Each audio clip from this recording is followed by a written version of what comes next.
à videoaula de ressuscitação cardiopulmonar no adulto com o uso do desfibrilador externo automático em suporte básico de vida no ambiente hospitalar. Sou Matheus Goulart Alves, graduado em enfermagem e especializado em cardiologia e cuidados intensivos. Em 2016, ingressei no mestrado acadêmico no programa Enfermagem Fundamental da Escola de Enfermagem de Ribeirão Preto, da Universidade de São Paulo, sob orientação da professora doutora Maria Célia Barcelos Dauri. Atuei como enfermeiro e coordenador de uma unidade de terapia intensiva e atualmente atuo como enfermeiro intervencionista do Serviço de Atendimento Móvel de Urgência e professor responsável por disciplinas nos cursos de enfermagem e medicina na Universidade do Estado de Minas Gerais, Unidade Passos. O objetivo dessa videoaula é apresentar os principais pontos baseados nas diretrizes internacionais da American Heart Association de 2015, direcionado para profissionais e extensivo para estudantes nos anos finais da graduação de enfermagem e medicina. Para possibilitar maior aquisição e retenção de conhecimento, indico a leitura dos artigos originais publicados em outubro de 2015 no Journal Circulation e no Journal Resuscitation. A parada cardiorrespiratória é caracterizada pela interrupção do fluxo sanguíneo espontâneo pela atividade anormal ou ausente do coração e respiração. Assim, a vítima apresenta-se com inconsciência, sem pulso e respiração ausente ou engaspem.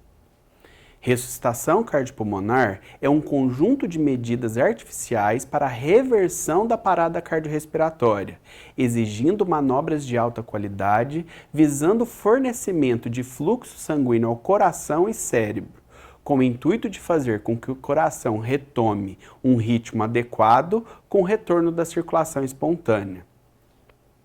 É importante ressaltar a necessidade de avaliar a cena antes da atuação no atendimento da vítima para minimizar os riscos aos profissionais envolvidos. Além disso, conforme a NR06 e a NR32, é indispensável o uso de equipamento de proteção individual, sendo luvas de procedimento, máscara cirúrgica descartável e óculos de segurança. O suporte básico de vida consiste em uma série de avaliações e ações sequenciadas de forma lógica e concisa, para a execução segura e de qualidade da ressuscitação. Para facilitar, podemos usar a sequência mnemônica CAB, que consiste aos procedimentos de compressão torácica externa, permeabilização de via aérea e respiração. Porém, enfatiza o sistema de cuidados, que consiste na cadeia da sobrevivência. A cadeia da sobrevivência resume as ações necessárias para a ressuscitação cardiopulmonar, atualmente diferenciadas para o ambiente intra- e extra-hospitalar, a fim de garantir manobras de alta qualidade.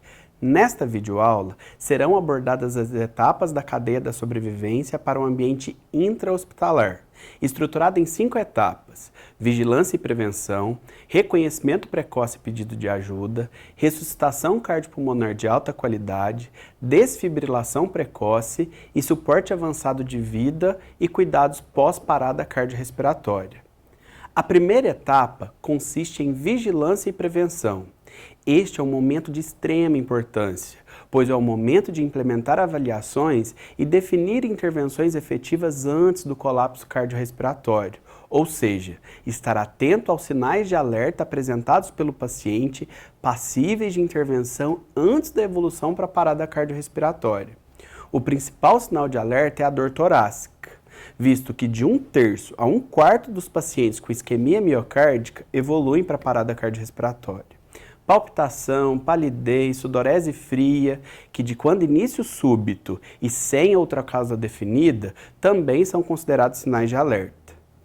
Na segunda etapa, deve-se realizar o reconhecimento precoce e pedido de ajuda.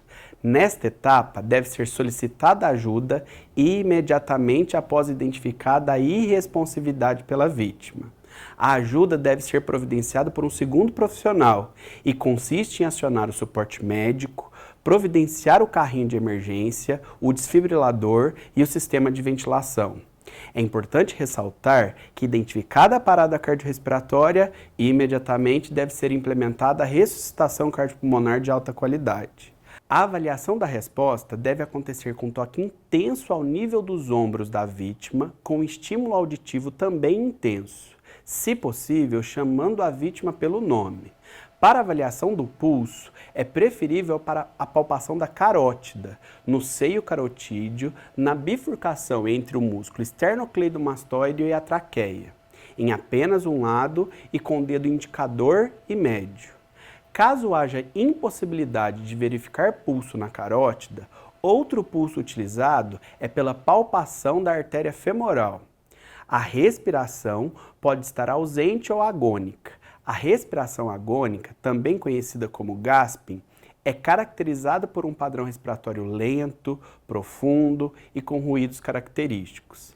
A fim de realizar uma correta avaliação de resposta, pulso e respiração, não deve ser ultrapassado 10 segundos, não sendo menos que 5 segundos, e o tórax da vítima deve ser totalmente exposto para melhor avaliação das incursões respiratórias.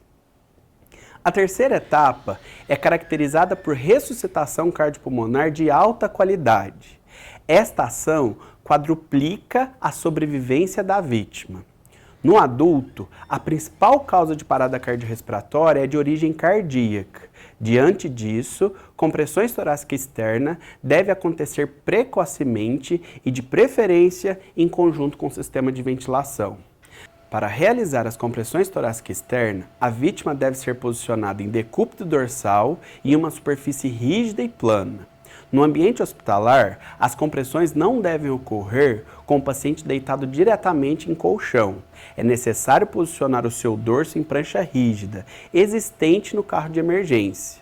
O profissional deve se posicionar próximo ao ombro da vítima, com as mãos sobrepostas, dedos entrelaçados e braços esticados, que assumam uma angulação de 90 graus em relação ao tórax da vítima. É indispensável o uso de escada auxiliar na beira do leito da vítima para que a posição do profissional aconteça de maneira adequada.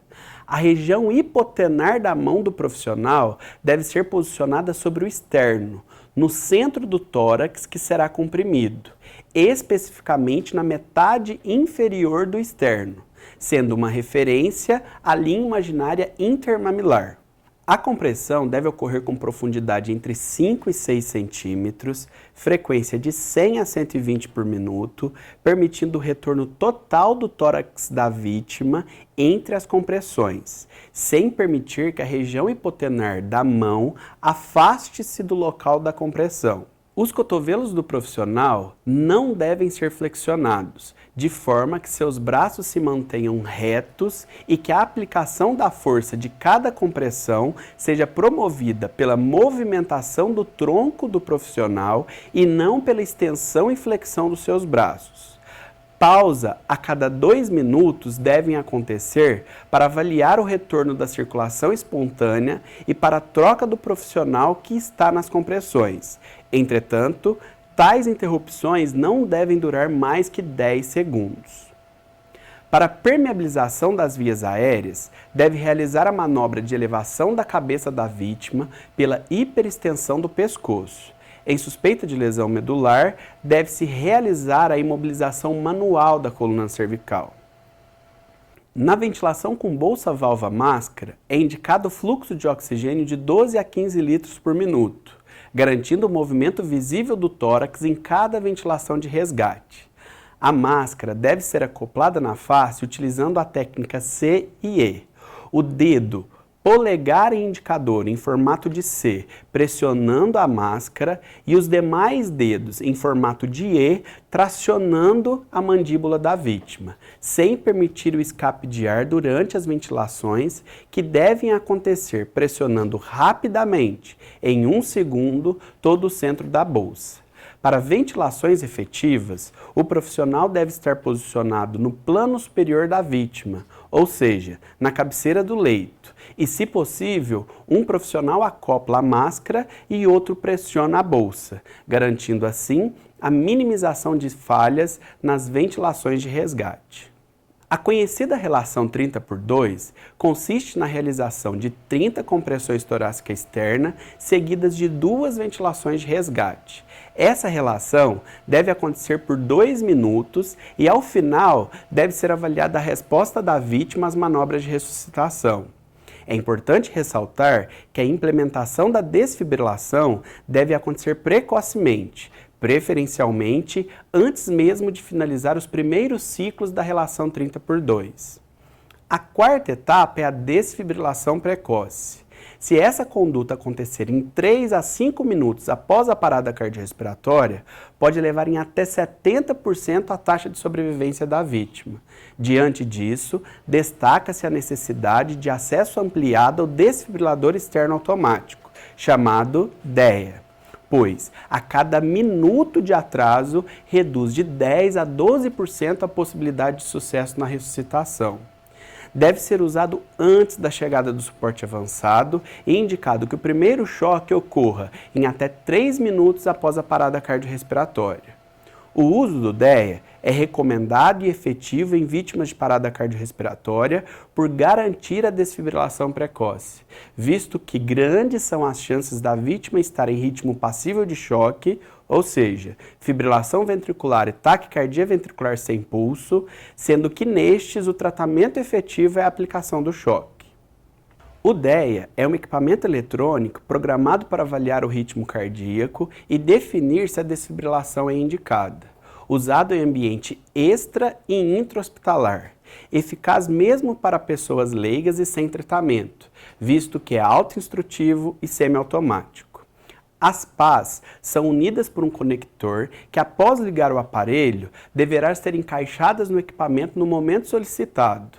Devem ser aderidas sem interromper as compressões torácicas, uma na região abaixo da clavícula direita e outra abaixo lateral ao mamilo esquerdo da vítima, e devem ser mantidas aderidas ao tórax do paciente durante a ressuscitação até a estabilização da vítima ou possibilidade de choque por desfibrilador não automático.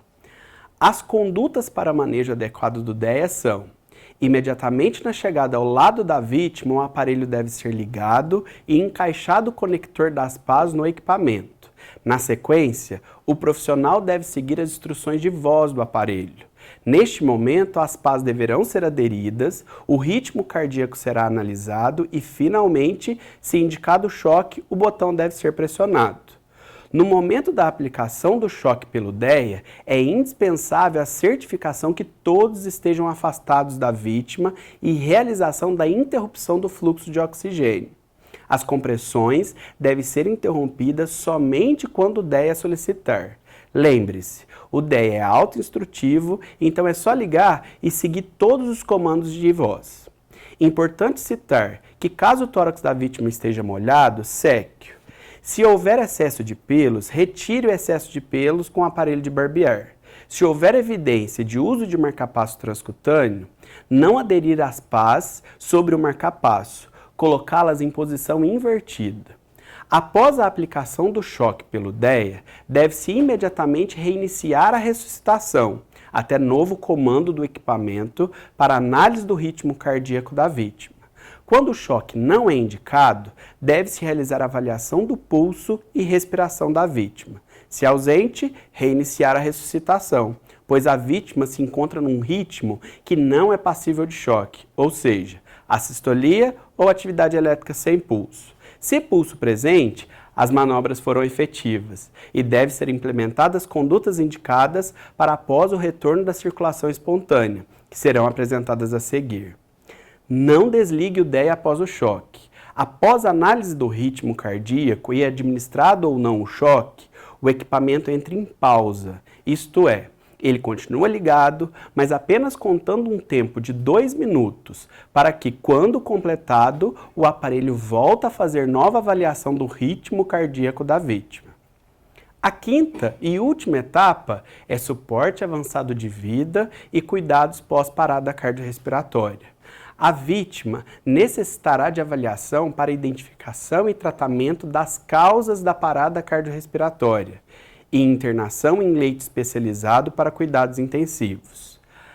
Após o retorno da circulação espontânea, deve-se garantir a permeabilidade das vias aéreas, se necessário implementar uma via avançada ou instalar uma cânula orofaríngea e ofertar oxigênio por máscara não reinalante de alto fluxo, de acordo com a indicação para a vítima. Também deve ser garantida a verificação contínua da pressão arterial, oximetria e monitorização eletrocardiográfica. Providenciar a organização para encaminhamento da vítima para a unidade de suporte avançado, UTI ou sala vermelha. Finalizando, enfatizo a necessidade do registro da parada cardiorrespiratória e ressuscitação cardiopulmonar. Para isso, foi desenvolvido o modelo Utzstein-Style, que é um instrumento objetivo que permite o registro das informações relevantes de maneira organizada e padronizada, visando assistência de qualidade, possibilitando comparar resultados prestados na ressuscitação, discussões sobre a atuação dos profissionais e pesquisas. O modelo para o ambiente intra-hospitalar foi elaborado em 1997 e traduzido para o português em 2008, de uso internacional, porém pouco utilizado no Brasil. É dividido em 2 blocos de informação. O primeiro está relacionado ao paciente e é coletado de forma retrospectiva. O segundo está relacionado ao momento e resultados da ressuscitação, sendo coletados imediatamente após o atendimento da vítima e até 1 ano após a alta. Neste videoaula foram apresentadas etapas para a ressuscitação cardiopulmonar de alta qualidade no adulto, com o uso do DEA em suporte básico de vida no ambiente hospitalar, de acordo com as atualizações da American Heart Association de 2015. Ressalto sobre a importância de capacitações em ressuscitação e essas devem acontecer em diferentes modalidades, oferecendo meios alternativos de ensino, visando garantir a aquisição e retenção de conhecimento e habilidades no atendimento da parada cardiorrespiratória. Convido você para assistir o vídeo de simulação do atendimento em uma parada cardiorrespiratória e implementação da ressuscitação cardiopulmonar no adulto com o uso do desfibrilador externo automático em suporte básico de vida no ambiente hospitalar.